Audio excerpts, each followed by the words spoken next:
So we have 1/3 as our red. Red is the correct answer.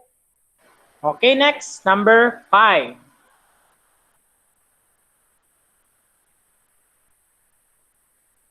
Given 1/3 m raised to the power of 5, what is the literal coefficient? Literal coefficient from the word letter. And kasama po ang exponent kapag literal coefficient. Again, kasama po ang exponent kapag literal coefficient. Oh, the answer here is yellow. Sorry, nagmali lang po ng click. Na-check ko siguro kanina pag-edit ko. The answer here is yellow. So, mali po yung green. Again, yellow po ang answer. 2 points for yellow, 1 point for mali. Okay? Okay, next. Number 6.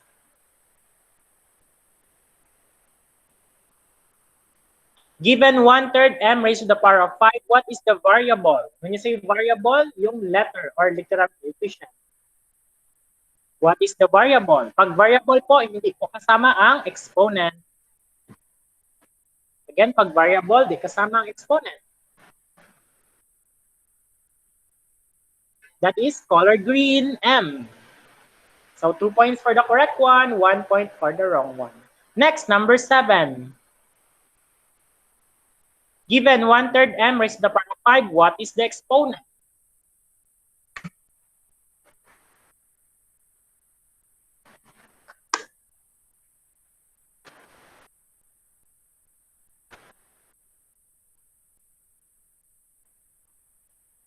Okay, the answer is 5. That is color yellow. 2 points. Highest scorer, Sander. Next, number 8. Given 113, what is the term? When you say term, yung given. What is the term? Given 113.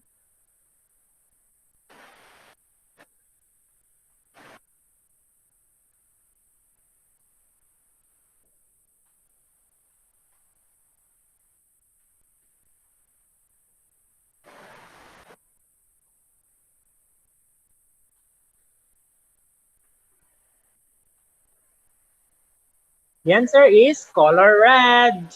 Hindi po invisible X. Wala pong invisible ang X. Ang meron lang invisible talaga is 1 at saka positive or plus. Invisible 1 at saka invisible positive. Yun lang talaga ang pwedeng ma-invisible. Pero si X cannot be. So the answer there is red, 113. Okay, next. Tally your scores or score your number. Next, number 9. Given 113, what is the constant? Given 113, what is the constant? When you say constant, yung number mismo.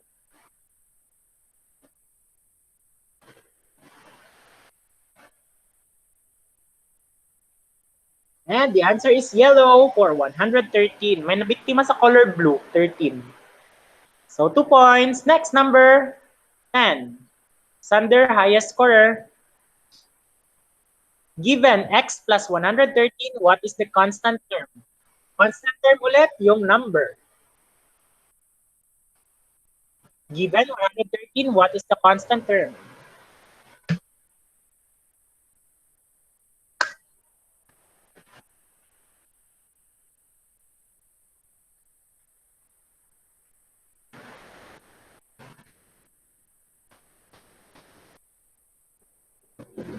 Uy, may nabiktima sa color red. So it's not red po, but yellow. It's 113. So color yellow po, it's 113. Okay, Jimena, you are late to come in. So maybe you start with your notebook na lang po. So number 11 na po tayo, Jimena. Notebook na lang po ikaw magsagot. Next, number 11. Sander, highest scorer. Given 15 mn raised to 6 r squared, what are the exponents? What are the exponents? Ibig sabihin, marami.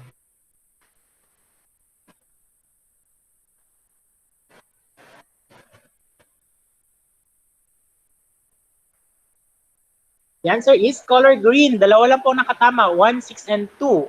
Now, take note.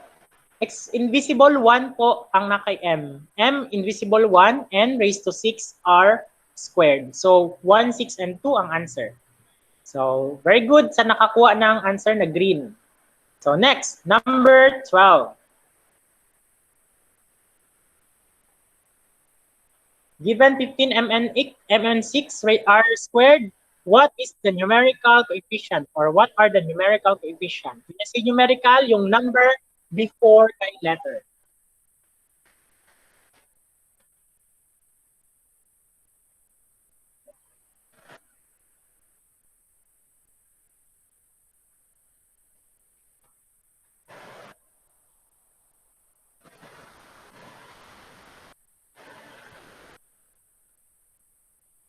That is color red, 15. Okay, next. Number 13.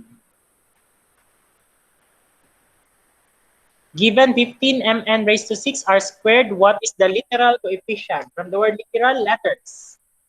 What is or are?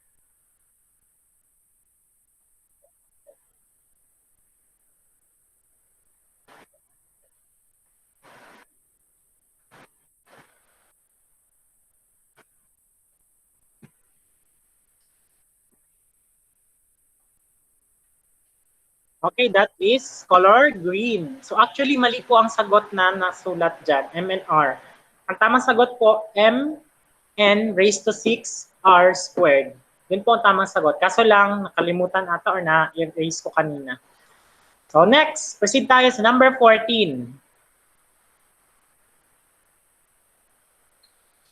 Given mn raised to 6 r squared, how many exponents does it have? Ilang exponents po daw? Ibig sabihin, bilangin lang. Ilang exponents?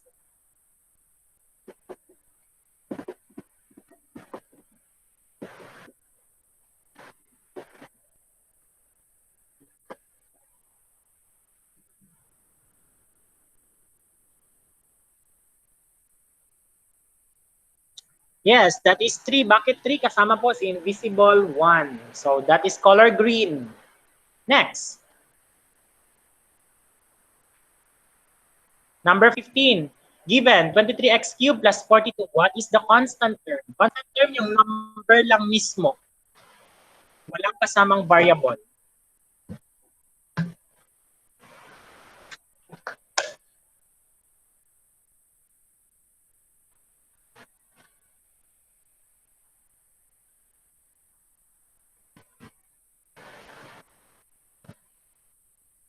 That is color yellow. Correct for the answer. Sander still the highest scorer. Next, proceed tayo sa number 16. Given 23x cubed plus 42, what is the exponent? Exponent, yung squared, yung cube, yung raised to the power of something.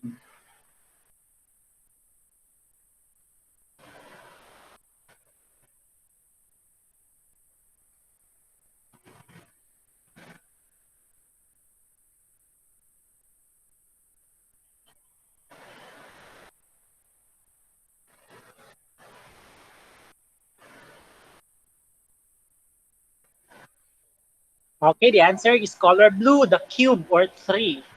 Next, number 17. Given 23x cubed plus 42, what is the numerical coefficient? Numerical coefficient, number katabi ni letter.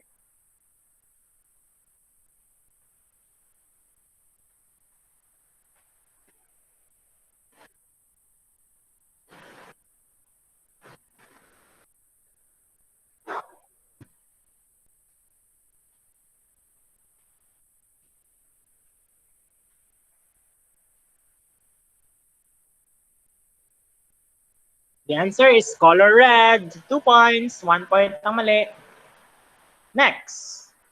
Number 18. Given 23x cubed plus 42, what is the literal coefficient?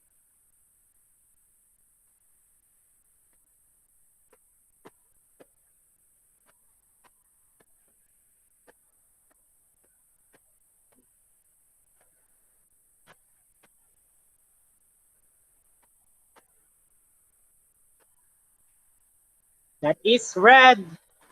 Huh? Red? Yeah, red. X. So next, it should be x squared. Sige lang, wala pong tamang sagot. Anyway, pinakamalapit ni answer is red. So next, number 19. Okay, for number 19, given x over y, what is the numerical coefficient?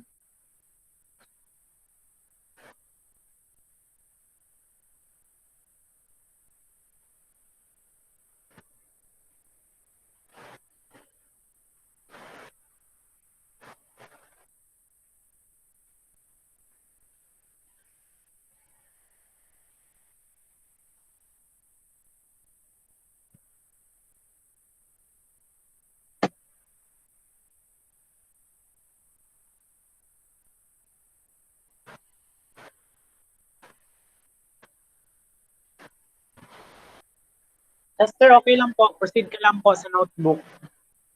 Okay, the answer there is color blue. Invisible, 1. Okay, last number, 20. Number 20. So, next, number 20, we have the question. Given xy, what is the exponent? Given xy, what is the exponent?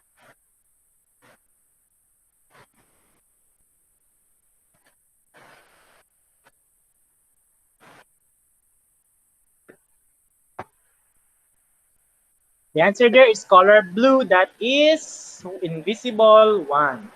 Okay, please count your scores. Total is 20 over 20. The code is pew number 5 or quiz number 5.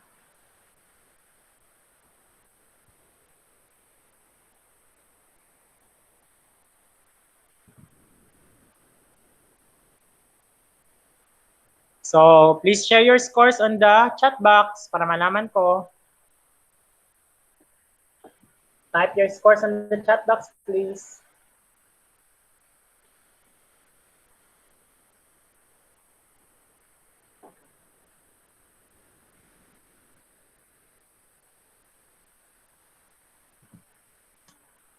Sir, di ba over 40? Hindi. Ay, o pala, over 40. So, type your scores on the chat box. Over 40 pala.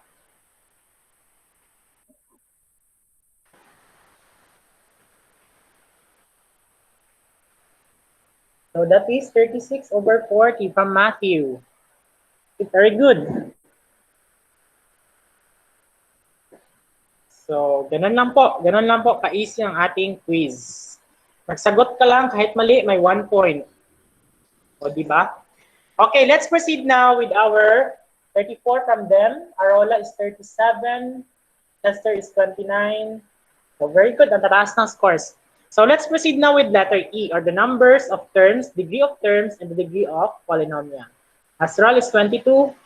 So, any algebraic expression separated from another algebraic expressions by plus or minus sign is called a term. So, take note, pag sinabi po nating terms, meron po siyang separator. Ano yung separator na tinatawag? Separator. So, itong mga separators na ito is plus at saka minus. Okay. Plus at saka minus, pero dapat hindi siya nakapasok sa parentheses. Pag nakapasok siya sa parentheses, hindi siya magiging separator. Pag nakapasok siya sa radical sign or square root, hindi siya magiging separator. At pag nakapasok siya sa over, hindi rin siya nagiging separator. So, bawal na bawal po merong ganito ang separators. Kasi pag merong ganyan, hindi siya pwede maging separated. So ano po yung separators? Tulad ng example dyan, we have 5x4. Allow me to write it first. We have 5x4 or 5x raised to the power of 4, 2x cubed, y cubed, xy minus 7. So yung 5x4 dyan, yung pinakauna, so, yung 5x4 po, ito yung first term. Bakit siya first term? Kasi ang next niya is merong separator na plus. Next, anong sunod? Ito, may separator na naman minus. So, ito siya ang second term. Next, yung pinaka-last, yan yung third term. So, pag tinanong sa inyo, how many terms are there? Ang sagot nyo, 3. Nakuha? So, in this case, si plus at saka si minus, diseparate niya yung mga expressions or terms. Ganon po ang ibig sabihin ng separator. So, 26 for Z. Nakuha ba? Okay, please copy. Type done if you're done.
Okay, I think everybody is finished. So let's proceed now. Meron pa ba nagsusulat? Wala na.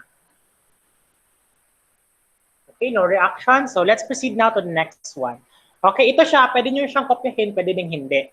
So 3x squared minus 4x plus 11. Take a look at this example. So we have 3x squared minus 4x plus 11. In that case, 3x squared minus 4x plus 11. So look at the separators. Ito yung separators. So we have 1 and the second 1. That is minus and plus. So, ito siya ngayon. This is our first term. Ito naman is ang second term. Ito naman ang ating third term. So, nakuha. Kaya siya ngayon 3 terms. Next. Letter B. Punta tayo sa letter B. Allow me to erase this one. Letter B is we have 2x plus 1 over 4. In this case, tulad ng sinabi ko kanina, pag merong parentheses, radical sign or square root, at saka yung over na tinatawag, hindi po siya counted as separator. So kahit may plus pa siya, kahit may minus pa siya dyan, tulad nito, 2x plus 1, hindi siya magiging separator.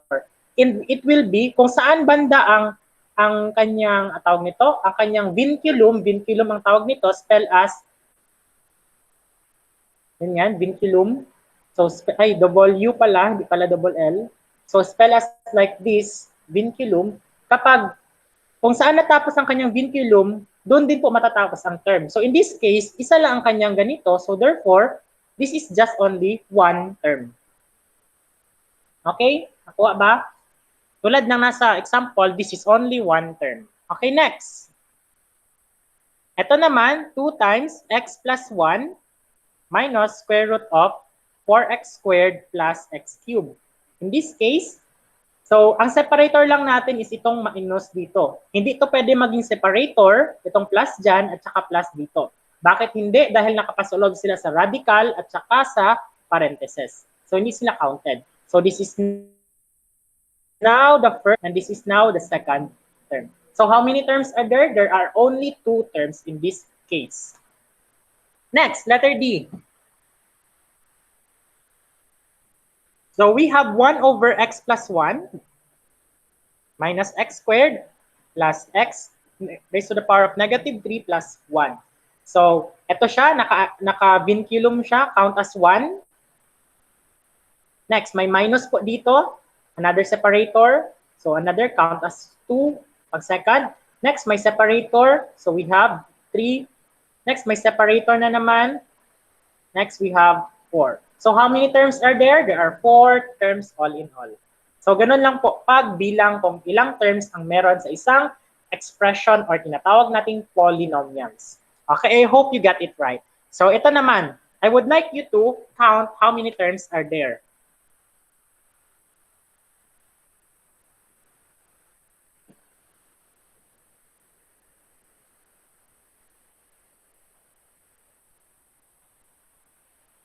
How many terms are there?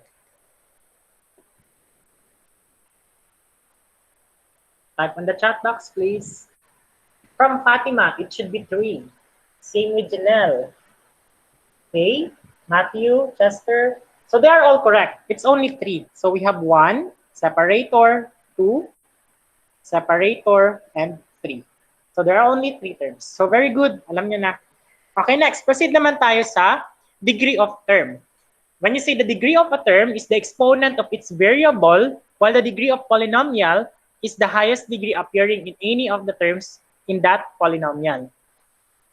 Okay, degree of a term. So example is 5x4 plus 2x cubed y cubed xy minus 7. So punta tayo dito sa itong separator, ito ang separator. So we have first term, we have the second term, and we have the third term. So focus tayo sa first term. Pag sinabi mong degree of a term, allow me to use the symbol, degree of term, dt, ibig sabihin po, ilan po yung exponent niya? I mean, gaano po kalaki ang kanyang exponent? In this case, the first term, ito po yun, ito po, ano po ang kanyang exponent? That is 4, tama? So 4 ang ating degree of term. Okay, nakuha ba? Next, second term naman tayo. Sa second term naman, ang ating dt or degree of term is the exponent of its variable. So ano ba yung variable dito? We have x cubed, y cubed, x, and y. So ilan kaya ang ating degree of terms dyan? So I would like you to show this one. So in this case, ang ating degree of term there is 3 plus 3, 6, plus invisible 1 ng x, plus invisible 1 ng y. So 6 plus 1 plus 1 magiging 8. 8 po ang ating degree of term ng second term. Okay? Nakuha? Next, ito naman, negative 7. In this case, meron bang letters or meron bang variables or literal coefficient? Wala po. Kapag wala pong variables or letters, ibig sabihin po ang term natin is 0. Kaya dito sa third term, ang term natin dito or the degree of term rather is 0 kasi wala pong letters. Okay, please copy the example and the degree of a term definition. Then you type done if you're done.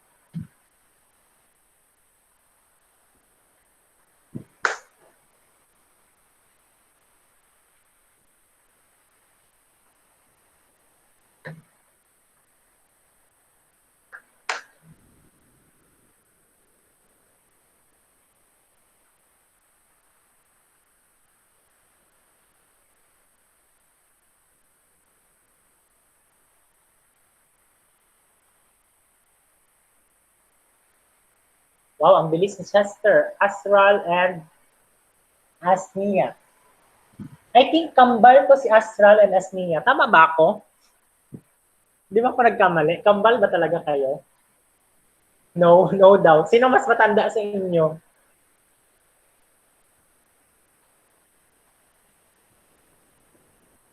Me. So, Astral is the older one. So, ang palaging inuutosan ngayon si Asnia. Tama ba?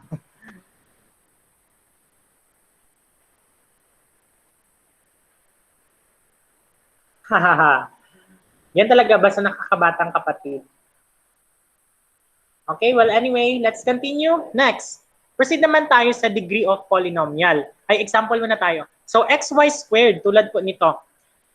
Yung x po may invisible 1. Kaya pag i-add natin siya sa y squared or 2, 2 plus 1 magiging 3. Next, 7x squared y4 magiging 6 po ang kanyang degree. And 5y raised to the power of 4 magiging 4 po ang kanyang degree. Ka-creepy naman dito sa classroom. Wait lang ha. Gumagalaw yung mga gamit. Saglit lang.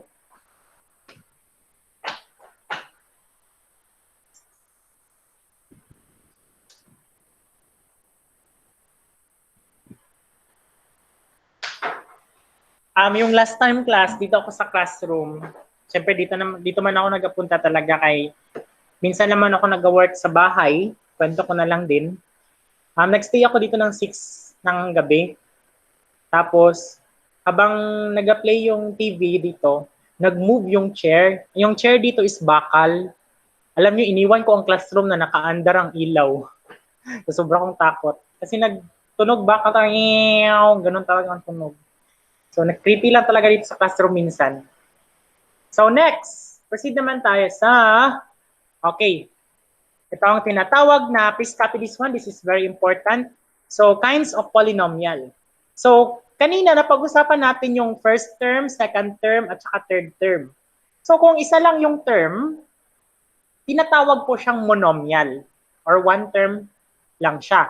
So, tulad po ng monocycle, isang gulong lang siya. So, monomial. Example po ng monomial is like this. 3m. That's it. Isa lang siya na term. That is monomial. Next, binomial naman po kapag two terms. Tulad ng bisexual. Yung bisexual po is pwedeng dalawang sexual orientation niya, babae or bakla at saka tomboy or tomboy at saka babae. Ganun po, bisexual. Or pwedeng sa babae, pwedeng sa lalaki. Kaya po dalawa, two terms po siya, binomial. So tulad naman ng binomial like this, 3m plus 2. Dalawa po sila. Next, trinomial, tatlong terms naman ito. Example, 3m squared plus 2xy plus 7. So that is 3 terms. What if sumobra ng tatlo, ginawa mong 4? So like this. Then plus 8. So ganyan po, 4. Ang tawag naman sa kanya, 4 pataas, 8, 9, 10, 4, 5, 6, 7, 8, 9, and so on and so forth. Ang tawag sa kanya, polynomial or multinomial. And it is appropriate to use multinomial kaysa sa polynomial. Kasi ang polynomial po, lahat po, 1 term, 2 terms, 3 terms, monomial, binomial, trinomial, tawag po sa kanya is polynomial. Pero pag 4 pataas, multinomial po. Yun po yung pinaka-appropriate na pagsulat or pagsabi po. Okay, please copy the kinds of polynomials. Then you type done if you're done.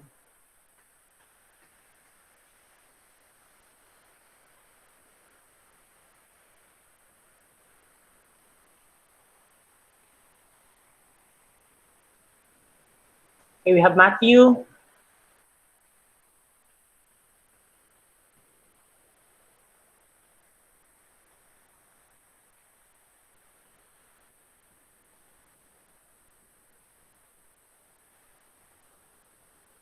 Okay, let's proceed na. Tapos na tayo sa monomial, binomial, trinomial, at saka multinomial.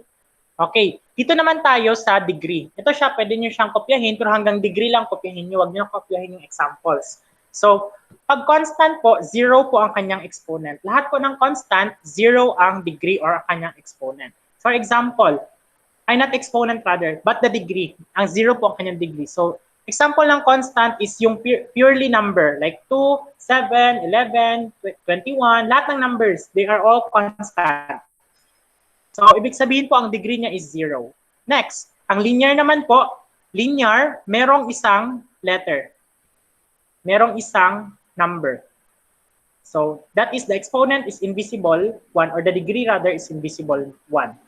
Next, quadratic. Quadratic naman po, merong isang number, merong isang letter, at merong squared. That is quadratic. This is a constant. This is linear. Linear po ang tawag. This is quadratic. Next, pag tatlo naman po, like 3m cubed, dito po ang degree po is cube. Cubic po ang tawag niyan. Next, pag 4, quartic. Pag 5 naman, quintic. So, that's it. So, copy.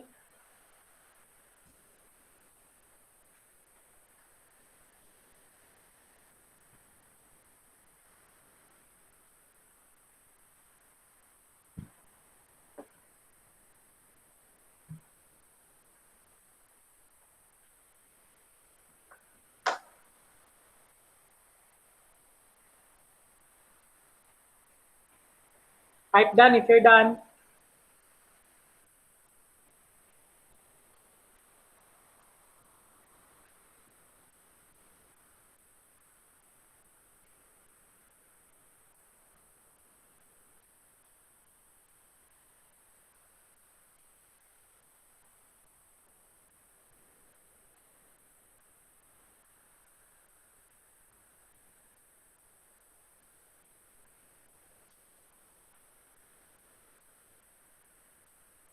Okay, proceed tayo sa ating quiz number 6. For quiz number 6, allow me to erase what is written on the whiteboard.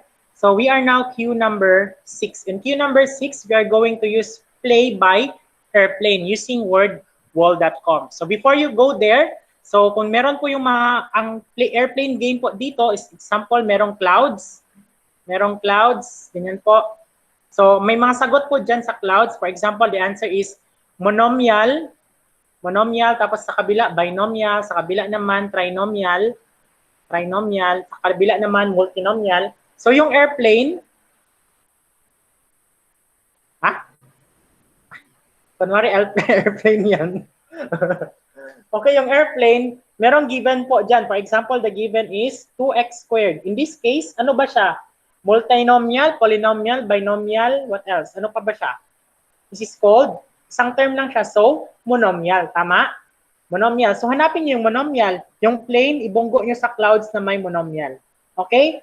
So, the activity goes like this. So, you have 15 minutes to answer that one. I'll be sending to you the link for a while. I'll just copy it.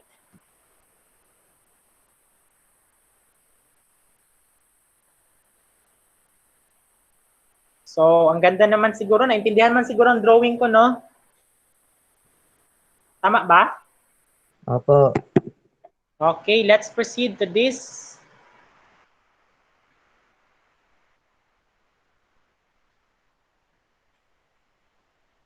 Ito po yung link. Isasend ko po sa chat box. Okay, just open the link. Then, sagot na po kayo. And you have 15 minutes to answer that one. Okay, play your game now. Your time starts now.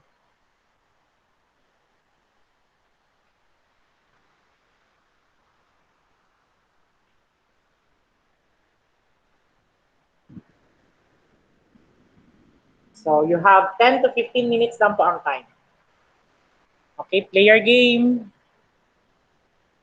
So, sa mga hindi po nakapasok, please chat me on the chat box.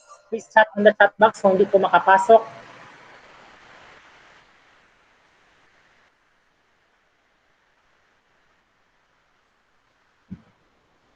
Then, tally your scores. 10 lang po ito na questions. Tally your scores. Pag tama po, 2 points. Pag mali, 1 point. Tally your scores ha. Pag tama po, 2 points. Pag mali, 1 point. Again, tally your scores. Do not forget to tally.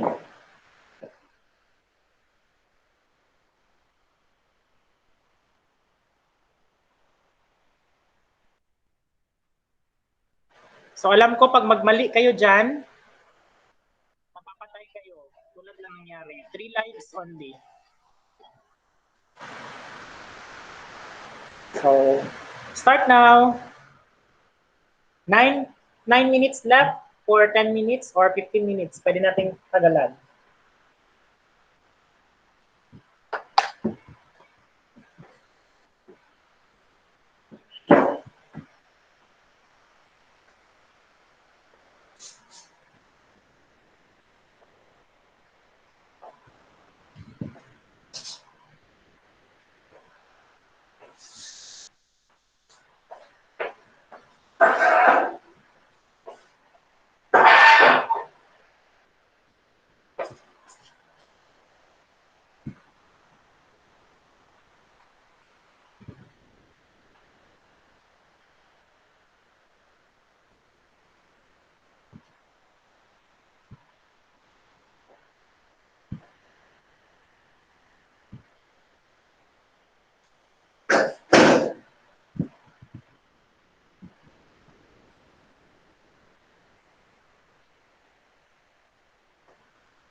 Again, if you have problems, please type on the chat box para malaman ko.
Last 7 minutes.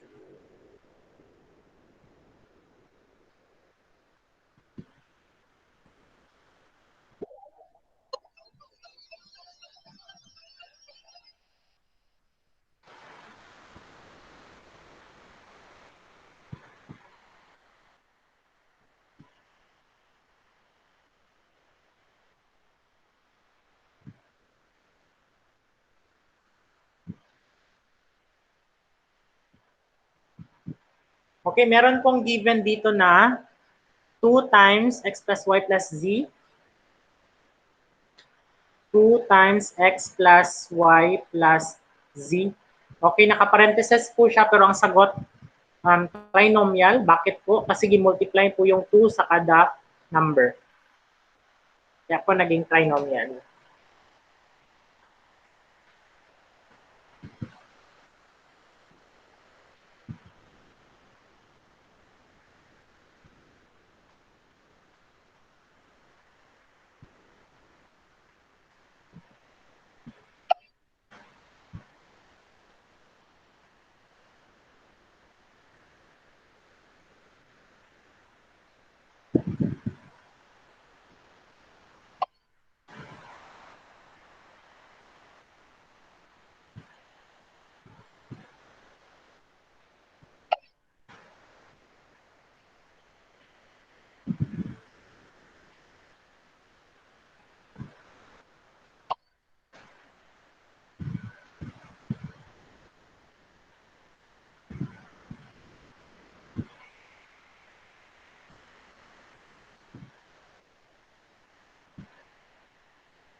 Type done if you're done.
Okay, sa mga nakascores po ng perfect, of course, you're 20/20. And name is it as Q number 6, tapos lagyan ng score 20/20. Send it out with our page kasama ng quiz number 5 kanina.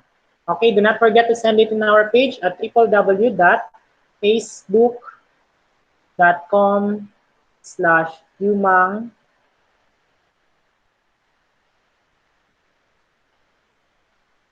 humang 2021. Okay? www.facebook.com/humang2021. So, alam ko merong mga mali po sa inyo. Like, tulad nung kanina, di ba sinabi ko na kapag naka-parentheses, not counted siya. Okay. In this case, ganito po yung nangyari. Bakit siya naging, for example, we have the given 7 times x plus y plus z. Okay. Kung makikita nyo sa whiteboard, so ang sagot dito dapat hindi siya kasali kasi naka-parentheses. So isa lang dapat siya, tama? Kaso lang meron kasing number sa labas. Kasi pag merong number sa labas, kailangan mo siyang i-multiply dito. Ganun po, ng isa-isa. So magiging 7x plus 7y plus 7z. So, tatlong kwa na siya. So, plus plus, first term, second term, third term. 1, 2, 3. Kaya ko siya naging ganon. So, yeah, that's the explanation there. So, sa mga nagkamali po dito, sorry, hindi ko po siya naturo sa inyo ng maaga. Pero, sige lang. Don't worry, may adjustment naman tayo sa scores. Okay, so, pwede na ba? Nakasagot na ba lahat? Sir, pag mali, sir, 1 point. Yes po, pag mali, 1 point. Pag tama po, 2 points. So, I think naka-answer na lahat. So, kuan tayo? Picture sa ating screen. Kindly turn on your camera, please.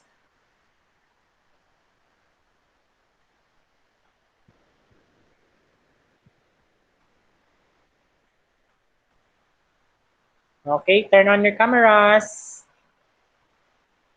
Okay, 1. Wala pa naka-off pang iba. In 3, 2, 1, screenshot. Okay, thank you. I hope you enjoy our classes today. Goodbye, everyone. Bye, thank you, sir. Bye, sir. Thank you po.